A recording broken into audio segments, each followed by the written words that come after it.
আপনারা বেবি সাইহানের হাতে একটা জিনিস দেখতে পাচ্ছেন আপনারা, সেটা একটা কাউয়ের মাথার মতো, গরুর মাথার মতো। এটা আমার অফিসে কোনো একটা মালের সাথে ফ্রি আসছিল হয়তো বা, অথবা দেখতে একেবারে একটু ভয়ঙ্কর।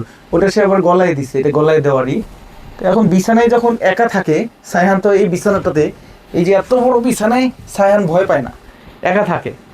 এখন ও মনে করতেছে স্বপ্নে যদি এই কাউটা চলে আসে, এজন্য সে একটা দোয়া পড়তে চায়। দোয়াটা পড়ো তো সাইহান।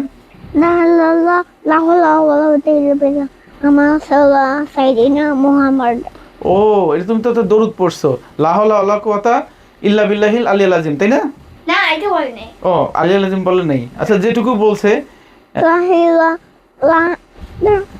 বলো তো। লা ইলাহা ইল্লাল্লাহ।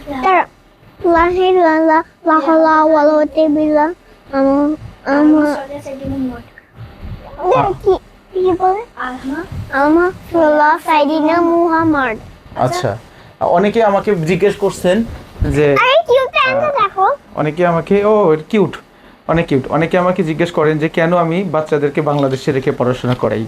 তো ওরা যদি আল্লাহ শুধু এই সাউন্ডটা করতে পারে, যেটা আসলে চায়নায় রেখে পড়াশোনা করাইলে যেটা ওদের মুখ দিয়ে বের করা সম্ভব ছিল না। আর বাংলাদেশে আশা ভাবির কাছে থেকে বা বাংলাদেশে যেখানে থাকে বা যে পরিবারের সাথে থাকে, সেখানে এই জিনিসটা তারা শিখতে পাইছে। এবং এরকম একটা ভালো শিক্ষার জন্য আমি বাংলাদেশে রেখেছি। ওদের কথাই ঠিক মতো ফোটেনি, সুন্দর করে বাংলা বলতে পারে না, কিন্তু কিছু ছোট ছোট দোয়া, তারপর বিসমিল্লাহ বলা, তারপর সালাম দেওয়া, সালামের উত্তর দেওয়া, এটা চায়নাতে যেরকম চাইনিজ ফ্যামিলি বা মিক্স ফ্যামিলি অনেক দেখছি আমি, যে তাদের দ্বারা এটা আসলে পসিবল হয় নাই। ইভেন যে সে মুসলিম কলেমাটা পর্যন্ত 20 বছর 22 বছর বয়স হয়ে গেছে, তারা পারেটাই।